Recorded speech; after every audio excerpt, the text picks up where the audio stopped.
1936. La France subit amèrement la Grande Dépression, conséquence du fameux krach de 1929. Les conséquences. L'effondrement des productions, le chômage, la misère. Fraîchement élu, Léon Blum et le Front populaire tentent d'enrayer cette machine infernale, alourdie par de massives grèves ouvrières. C'est sous cette pression que des gestes conséquents en faveur des travailleurs seront effectués. Réduction du temps de travail, passant de 48 à 40 heures, instauration des congés payés, revalorisation des salaires, etc.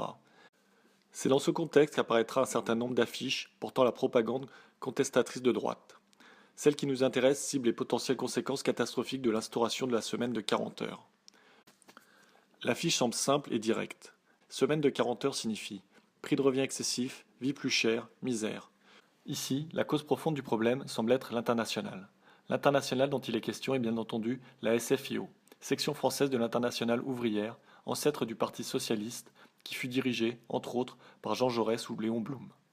Mais plus largement, c'est également le reste du Front populaire qui est visé, à savoir le Parti communiste français et le Parti radical socialiste. À présent, intéressons-nous à la partie graphique de l'affiche. On peut y voir une sorte de bouclier derrière, lequel se cachent trois figures stéréotypées.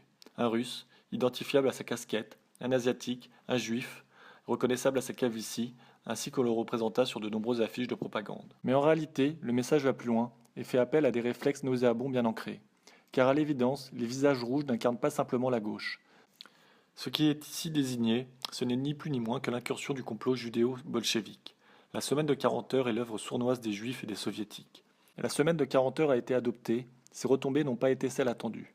Et dès 1937, elle fut écornée par le gouvernement Reynaud. Mais que l'affiche participe à l'anéantissement de cette mesure ou non, elle constitue un élément ponctuel d'une ambiance complotiste qui s'insinue par touches successives dans les esprits français. Un élément qui facilitera, à sa mesure, l'établissement du régime autoritaire de Vichy à la devise bien connue : travail, famille, patrie.